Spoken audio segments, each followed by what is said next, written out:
So our first topic of today is why more of a good is purchased when its price fall. तो इसका सबसे पहला point जो है वो है लॉ ऑफ डिमिनिशिंग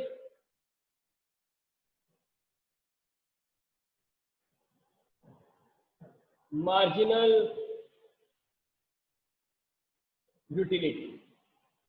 आपका जो डिमिनिशिंग मार्जिनल यूटिलिटी का लॉ है वो ऐसा करने पर मजबूर करता है उसको। और वो लॉ क्या कहता है, अगर आप इसको प्रॉपर्ली समझेंगे, उस लॉ के बारे में अगर हम स्ट्रेट फॉरवर्ड बात करें तो वो लॉ क्या कहता है, according to this law as consumption of a commodity increases marginal utility of each successive unit goes on diminishing. इसका मतलब क्या हुआ, सपोज करो आप एक कंज्यूमर, ठीक है, law of diminishing marginal utility क्या कहता है, मैं एक कंज्यूमर हूँ, मैं बाजार गया, मैंने एक सामान खरीदा, मैं फिर गया 2 मिनट बाद, मैं जितना ज्यादा उस सामान को कंज्यूम करूंगा फटाफट फटाफट फटाफट, उतना ज्यादा उससे जो मुझे उसी रेट पे जो सेटिस्फैक्शन मिल रही है वो कम होती जाएगी। तो there will be a point of time जब मुझे लगेगा कि इसका जो सामान का रेट है वो मेरे से ज्यादा ले रहा है, राइट। तो ये लॉ में क्या बोलता है कि क्योंकि हम जब एक ही सामान को बार बार यूज करते रहते हैं तो क्या होता है उससे क्या होता है, हमारी जो सेटिस्फैक्शन है वो गिरती जाती है। तो law of diminishing marginal utility के थ्रू ही हमें ये बात पता चलती है कि अगर प्राइस फॉल होगा किसी भी प्रोडक्ट का तो हम क्या करेंगे, प्राइस फॉल होगा तो हमें लगेगा कि हमारी सेटिस्फैक्शन बढ़ गई है, तो हम जाके मार्केट से सामान ज्यादा खरीदेंगे। That's what law of diminishing marginal utility specifies.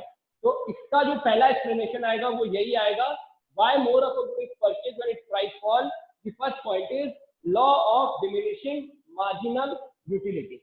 Okay everyone, तो ये था पहला point.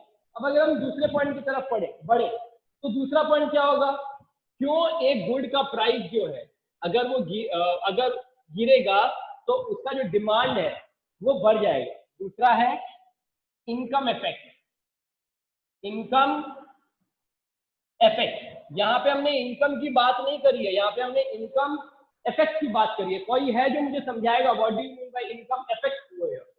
What do you mean by income effect? Is there anyone who can explain me this? If there is anyone, ये हमें समझना बहुत जरूरी है कि इनकम इफेक्ट क्या होता है। इनकम इफेक्ट बहुत सिंपल है कि जब आपका जो रियल इनकम है, रियल इनकम मतलब क्या हुआ, रियल इनकम मतलब आपका वैल्यू ऑफ जो मनी है वो जो है वो आपका बढ़ गया, तो that is real income, right. आपके पास 10 रुपए थे, कल उसका वैल्यू सिर्फ 2 पेन था, आज उसका वैल्यू 3 पेन है। इसका मतलब पेन के केस में आपके इनकम का जो वैल्यू है वो बढ़ गया, तो that is income effect and that is real income for you. Okay, तो रियल इनकम को ही हम इनकम इफेक्ट कह रहे हैं यहाँ पर। ये इनकम इफेक्ट को आप कैसे डिफाइन कर सकते हो? इन वर्ड्स हम ऐसे डिफाइन कर सकते हैं कि income effect refers to the effect on quantity demanded when real income of the buyer changes owing to change in the price of the commodity. Real income जो है बायर का वो बढ़ जाता है क्योंकि जो बायर जो सामान खरीदता था उसका प्राइस फॉल हो गया, इसीलिए वो ज्यादा गुड परचेज करेगा। Okay, next question is, next जो पॉइंट है जो आता है वो है substitution effect. The third one is substitution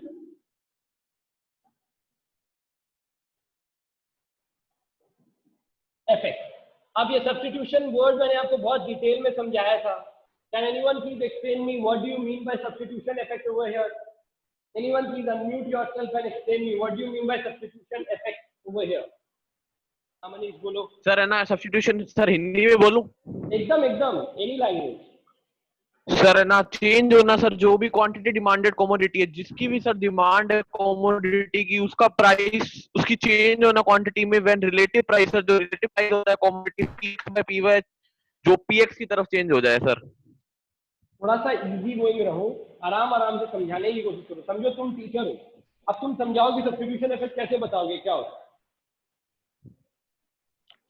change होना सर क्वांटिटी डिमांडेड कमोडिटी का when relative price of PX by PY, जो सर मैथमेटिकल सिंबल है। क्या कह रहे हो सर? किसका सब्स्टिट्यूशन कौन? अगर सपोज करो एक्स इज द कमोडिटी, तो सब्स्टिट्यूशन इफेक्ट का यहाँ पे मतलब क्या हुआ? Suppose x is the commodity, sir उसका चेंज हो जाना वाई के अंदर, वाई के अंदर चेंज होगा नहीं, वाई कमोडिटी का जब प्राइस चेंज होगा उसका वहां पर फर्क हो रहा है, या फिर एक्स कमोडिटी का जो प्राइस चेंज हो रहा है उसमें फर्क आ रहा है? कहाँ पे फर्क आ रहा है मेरे को ये बताओ सब्स्टिट्यूशन इफेक्ट में। सपोज मैं तो सर रिलेटिव प्राइस में भी तो चेंज आ रहा है। मैं स्ट्रेट क्वेश्चन पूछता हूँ। सपोज करो एक्स कमोडिटी का प्राइस नीचे गिरा, ठीक है, द कमोडिटी हाँ प्राइस ये एक्स सर। का वो नीचे गिरा, और मैं बाकी सब चीजों को कांस्टेंट मान रहा हूँ अभी, और मैं कुछ भी नहीं ले रहा। आप खाली सब्स्टिट्यूशन इफेक्ट के थ्रू मेरे को बताओ कि जब एक्स कमोडिटी का प्राइस नीचे गिरता है तो एक्स की डिमांड क्यों बढ़ती है? तो सर इसके अंदर वो जो अपने रूल्स होते हैं सर, जैसे मनी वर्थ सेटिस्फेक्शन मिल रहा है और लॉ ऑफ डिमिनिशिंग मार्जिनलिटी है। मैं फिर कह रहा हूँ, मैं बाकी सब चीजों को एक बार नेग्लेक्ट मान रहा हूँ, मैं और कुछ नहीं लेना चाहता। मैं सिर्फ ये समझना चाहता हूँ कि जब आपके एक्स कमोडिटी का प्राइस गिरा तो सब्स्टिट्यूशन इफेक्ट की वजह से उसका डिमांड बढ़ गया। ये कैसे हुआ और क्यों हुआ? What do you mean by substitution effect over here? Yes वाइनी, you have raised your hand. Sir जब कमोडिटी एक्स का प्राइस गिरा तो वो कमोडिटी वाई के कंपैरिजन में चीप हो गया, तो उसकी वजह से उसका जो डिमांड का एक्सपेंशन है वो मतलब उसकी डिमांड का एक्सपेंशन हो जाएगा और वो कमोडिटी वाई का सब्स्टिट्यूशन हो जाएगा commodity x. Very good, well done guys, clap for yourself at your house, thank you so much. अब देखो ये कितना इजी है समझना सब्स्टिट्यूशन इफेक्ट जो है। आपके पास एक्स कमोडिटी है और वाई कमोडिटी है, एक्स एंड वाई, और एक्स एंड वाई एक दूसरे के सब्स्टिट्यूट है, ठीक है। नाउ एक्स बिक रहा था 10 रुपए में, तो वाई भी बिक रहा था 10 ही रुपए में, एक फॉर इंस्टेंट, और दोनों का प्रॉपर प्राइस वाइज चल रहा था, बढ़िया से काम चल रहा था मार्केट के अंदर। अब जो एक्स वाले जो मैन्युफैक्चरर है उसने सोचा मेरे को मेरा डिमांड बढ़ाना है, वो क्या करेगा, 8 रुपीज में आ जाएगा, ये अभी तक 10 रुपीज में ही है। तो जो इसका सब्स्टिट्यूटरी प्रोडक्ट है वाई, उसका क्योंकि रेट वहीं पे और इसका रेट गिर गया, तो there are many customers will come from here to here, वो यहाँ पर आ जाएंगे, ठीक है, क्योंकि ये नीचे वाले ब्रैकेट एरिया में आ गया, ठीक है, नंबर 1। नंबर 2, जैसे ही वो 10 से 8 रुपए में आया, वैसे ही जो लोगों की इनकम थोड़ी कम है, पहले उन लोगों के ऊपर डील कर रहा था जिनकी इनकम सपोज करो 20,000 रुपए थी पर मंथ की, अब अगर ये 8 रुपए में आ गया तो ये 16,000 रुपए जिनकी इनकम है उनके भी पॉकेट में आ गया, तो वो जो लोग थे उनका डिमांड भी बढ़ जाएगा इधर आके, तो that is called substitution effect. Okay, तो ये अपने को याद रखना है, what do you mean by substitution effect over here, this is what is substitution effect. इसको अगर हम लोग वर्ड्स में पढ़ेंगे तो substitution effect refers to substitution of one commodity for the other when it becomes relatively cheaper, ठीक है। substitution effect refers to substitution of one commodity for the other when it becomes relatively cheaper। अब इसके बाद जो effect आता है वो होता है साइज ऑफ कंज्यूमर ग्रुप। अभी तक हमने सब्स्टिट्यूशन इफेक्ट पढ़ा है, अब इसके बाद आएगा number 4, size of consumer group. अब चलो मेरे को कोई बताओ साइज ऑफ कंज्यूमर ग्रुप का मतलब क्या होता है? मैंने ये एग्जांपल अभी ऑलरेडी दे दिया भूल से, मेरे को कोई और है जो दे सकता है? ये एग्जांपल मैंने अभी दिया है, जस्ट 2 मिनट पहले ये एग्जांपल मैंने भूल से दे दिया, अगले पॉइंट का पहले ही आपको बता दिया। एनीवन? हाँ बोलो सर। जब आपने अभी बोला जैसे कमोडिटी एक्स का प्राइस गिरेगा तो उसमें न्यू ग्रुप ऑफ कंज्यूमर्स भी तो ऐड होगा जो पहले उसे अफोर्ड नहीं कर पा रहे थे, अब अफोर्ड करेंगे। Definitely, very good Devanshi, clap for yourself. तो आप ध्यान से सुनोगे तो आपको आंसर्स मिल जाएंगे, वेल डन देवांशी। तो ये क्या होगा, साइज ऑफ कंज्यूमर ग्रुप का मतलब क्या हो गया? जैसे ही आपके कमोडिटी के प्राइस गिरा तो किसी और कंज्यूमर ग्रुप में बिक रहा था, जैसे ही वो प्राइस गिरा तो एक दूसरा कंज्यूमर ग्रुप भी उसको बाय कर सकेगा क्योंकि उसका प्राइस गिर गया है। तो इसीलिए जैसे ही वो चीपर होता है वैसे ही उस प्राइस का जो डिमांड है वो ऊपर चला जाता है।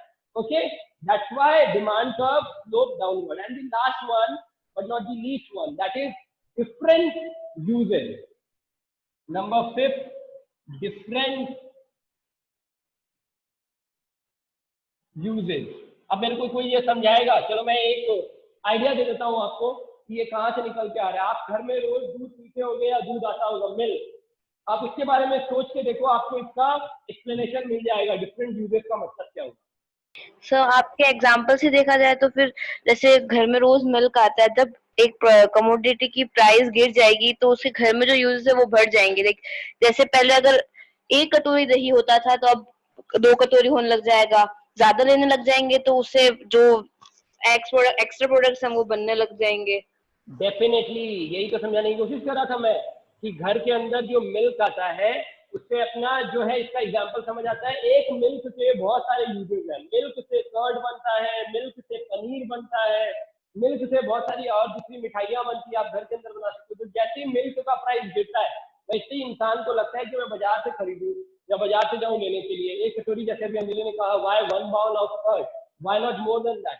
तो जब वो एक चीज का प्राइस गिरा उसके साथ में उसके बहुत सारे यूजेज आए तो इंसान को लगता है अब ये खरीदना और ज्यादा खरीदना चाहिए हमें, क्योंकि हमारे को बाहर से चीपर घर में बनाना ही पड़ जाएगा, तो वो ये और ज्यादा खरीदने लगते हैं। That's why these are the 5 reason why more of a good is purchase when its price fall, या फिर why does demand curve always slope downward. ये 5 रीजन है।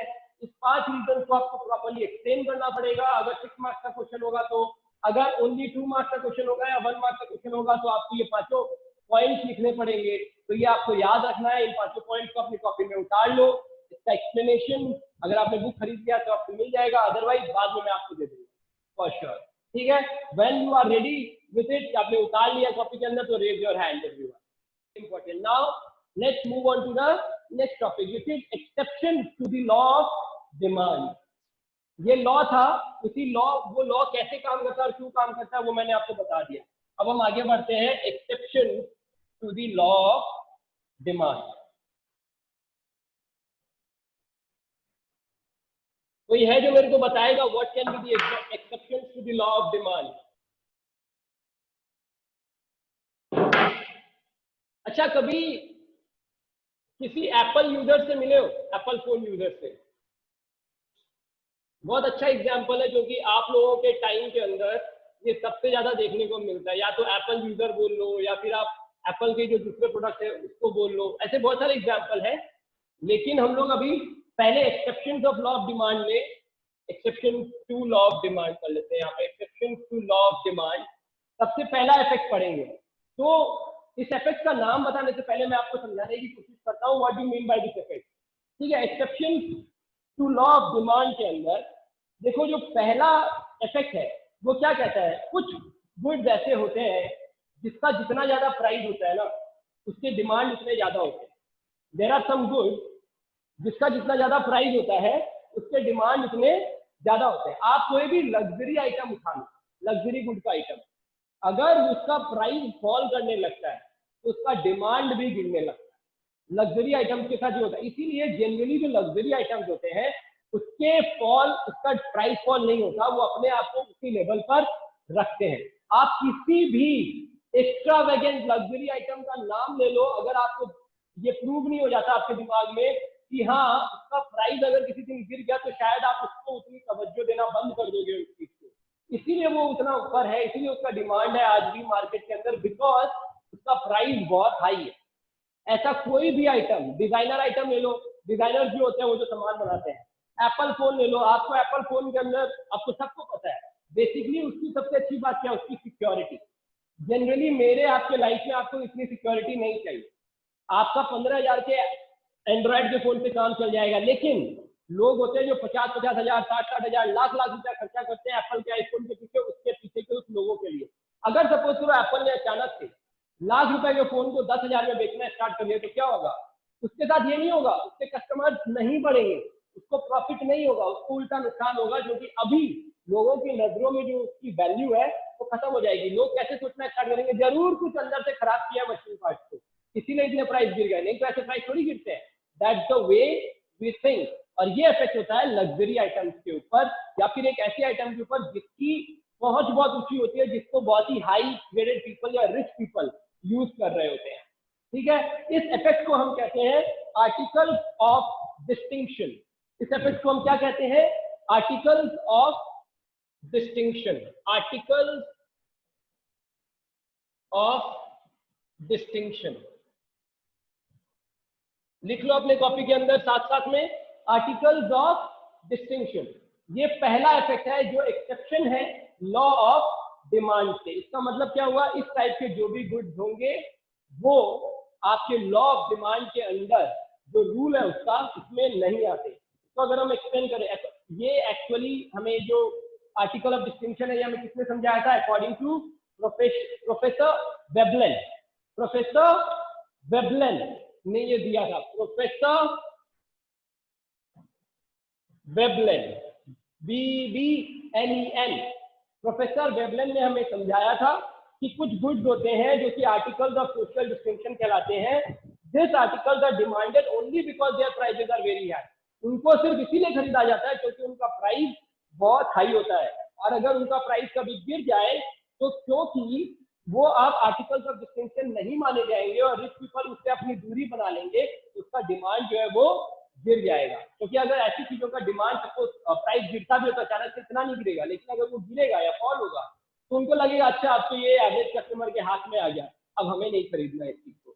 दैट्स वाई जल्दी से उनके प्राइस नहीं गिरते, और इसीलिए this goods defy the law of demand. जैसे इसके एग्जांपल्स और हैं, डायमंड, विंटेज कार। आप देखना विंटेज कार तो जनरली कोई एरा गैरा नस्ल कराने के लिए घूम रहा होता है, ठीक है ना, नए नए कार्ड आ रहे हैं मार्केट में, लेकिन जो विंटेज कार्ड होते हैं तो देखना बहुत रिच पीपल के पास होता है और उसका प्राइस हमेशा बहुत हाई होता है, जबकि बहुत पुराने मॉडल है, बहुत पुरानी मशीन है उसके अंदर, लेकिन फिर भी वो अपने घरों में रखना पसंद करते हैं। क्यों? क्योंकि उनको ऐसा लगता है ये सिर्फ हमारे हाथ में, हम कर सकते हैं और कोई नहीं कर सकता, ठीक है ना। That's why this kind of product are outside the law of demand. इसका मतलब क्या होगा, ऐसे जो प्रोडक्ट होंगे उनके साथ उल्टा चल रहा होगा, जैसे इनका प्राइस बढ़ेगा इनका डिमांड बढ़ेगा, जैसे इनका प्राइस घटेगा इनका डिमांड घट जाएगा। ये डायरेक्टली प्रोपोर्शनल होंगे इनवर्सली प्रोपोर्शनल की जगह। अब दूसरे टाइप ऑफ गुड जो ऐसे ही होते हैं वो होते हैं Giffen goods. Giffen goods are highly inferior goods showing a very high negative income effect. Giffen goods are what? Highly inferior goods. Giffen, GIFFEN. Giffen goods are highly inferior goods. ये बहुत ही highly inferior goods होते हैं, तो इनका अगर price और fall करता है तो लोग इनको नहीं खरीदते। उसका रीजन क्या होता है, अगर इनका और प्राइस ऑलरेडी इंफीरियर है, ऑलरेडी इनका प्राइस बहुत नीचे होगा, फिर इनका प्राइस और फॉल कर गया तो लोगों को क्या लगेगा, भाई साहब ये तो गया ही, अब तो ये खाने पीने लायक रहा नहीं, तो वो इसका ऑल्टरनेटिव सर्च करेंगे और उसकी तरफ चले जाएंगे।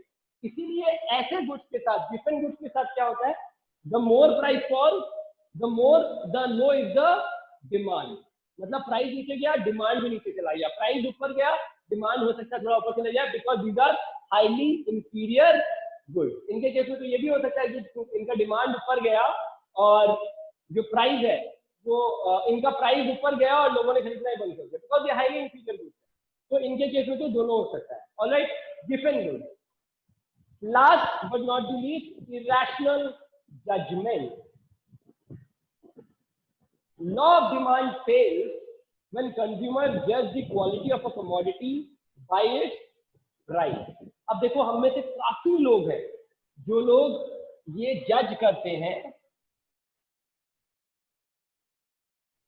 हम लोग जज करते हैं कि क्योंकि इसका भी जो मैंने पहले वाले टॉपिक के लिए आर्टिकल्स ऑफ डिस्टिंक्शन के लिए आपको बताया, वैसे ही मैं यहाँ पे बोल रहा हूँ, irrational judgement. There are many people जो चीजों के प्राइस से चीजों के यूज को जज करते हैं। आपको ऐसे बहुत सारे लोग मिल जाएंगे, जैसे हम लोग कहते हैं ना ये कितना शो ऑफ है यार, ये वही लोग होते हैं जो बेसिकली हमेशा यही सोचते हैं कि अगर आपका कोई ऐसा प्रोडक्ट है जो मार्केट में गए, वो नॉर्मल लोकल मार्केट में भी जाएंगे तो वो ये नहीं देख रहे होंगे कि प्राइस की क्वालिटी कैसी है, अब गुड का क्वालिटी कैसा है, कपड़ा कैसा है, ना उनको मतलब ही नहीं है। वो जाके प्राइस सुनेंगे, पहले वो शॉपकीपर से प्राइस सुनेंगे तो उनके दिमाग में एक बैठेगा कि अच्छा इतना प्राइस है तो अच्छा प्रोडक्ट होगा, फिर वो उसको देखना स्टार्ट करेंगे। इसे हम कहते हैं इरैशनल जजमेंट। इरैशनल जजमेंट मतलब क्या हो गया, रैशनैलिटी नहीं है।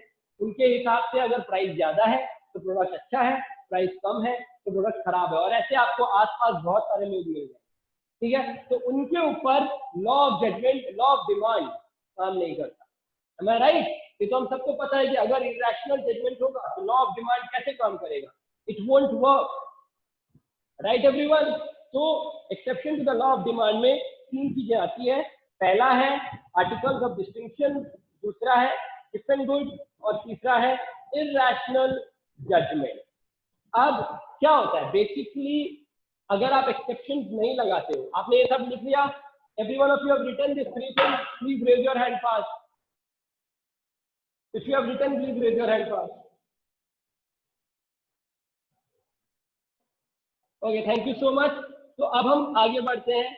अब क्या होता है यहाँ पर कि सपोज करो कि आपका, हमने लॉ ऑफ डिमांड पढ़ा, हमने ऐसा क्यों होता है कि जब प्राइस फॉल होता है तो डिमांड ऊपर जाता है, ये भी पढ़ लिया, उसके एक्सेप्शन क्या है वो भी पढ़ लिया. लेकिन दोनों सिनेरियो में ग्राफ कैसे बनेंगे, एक exception to the law of demand और एक नॉर्मल लॉ ऑफ डिमांड के ग्राफ कैसे बनेंगे. बहुत सिंपल है, दो काइंड ऑफ ग्राफ बन सकते हैं. पहला जो जनरल लॉ ऑफ डिमांड है उसके केस में ग्राफ कैसे बनेगा, price quantity demanded.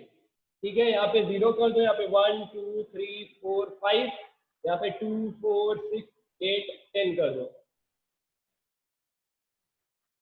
In rupees. ठीक है, 1 2 3 4 5. तो क्या होगा, जब 2 रुपया होगा तो 5, जब 4 रुपया होगा तो सपोज करो क्वांटिटी हो जाएगी 3 पीस. जब 6 हो जाएगा तो क्वांटिटी हो जाएगी 2. जब 8 रुपीज हो जाएगा तो क्वांटिटी हो जाएगी 1. 10 के टाइम में वो खरीदना ही बंद कर देगा, दूसरे प्रोडक्ट में चला जाएगा बिकॉज उसके बजट में नहीं होगा. तो ये डिमांड कर्व है. ओके, अब ठीक इसका उल्टा हो जाएगा, जब एक्सेप्शन वाला डिमांड कर्व हमें बनाना होगा तो क्या होगा, जस्ट ऑपोजिट हो जाएगा. Price in rupees and quantity demanded. Exception वाले केस में क्या होगा, कौन बताएगा मुझे. जस्ट उल्टा हो जाएगा. सपोज करो 2 4 6 8 10, 1 2 3 4 5, 1 2 3 4 5, 2 4 6 8 10. जब 10 रुपया था तब उसका क्वांटिटी डिमांडेड 5 रहेगा. जब 8 रुपया होगा तो उसका क्वांटिटी डिमांडेड 4 हो जाएगा. जब 6 रुपया होगा तो उसका क्वांटिटी डिमांडेड 3 हो जाएगा. जब 4 रुपया होगा तो 2, और जब 2 रुपया होगा तो 1. तो ये उल्टा चलेगा ऐसे. ठीक है, तो ये law exception to the law of demand के टाइम पे उसका ग्राफ है. Exception to the law of demand, ये उसका ग्राफ है, एंड ये नॉर्मल लॉ ऑफ डिमांड का ग्राफ है. लॉ ऑफ डिमांड ऐसे वर्क करता है, exception to the law of demand वैसे वर्क करता है. तो we need to remember this कि लॉ ऑफ डिमांड अगर वर्क कर रहा है तो कैसे कर रहा है और क्यों कर रहा है, उसके 5 पॉइंट मैंने आपको बताए. और exception to the law of demand क्या क्या है, 3 है. Articles of distinction, given goods and irrational behaviour by the consumer. Okay everyone, तो आई बिलीव यहाँ तक सबको एम्पल क्लियर है, क्रिस्टल क्लियर है कि इकोनॉमिक्स कैसे वर्क कर रही है डिमांड के अंदर. अगर ऐसा है तो please raise your hand everyone first.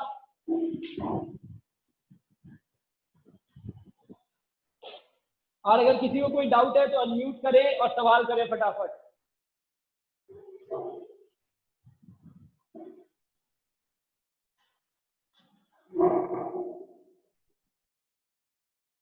Neeraj Bothra, Kritika Agarwal,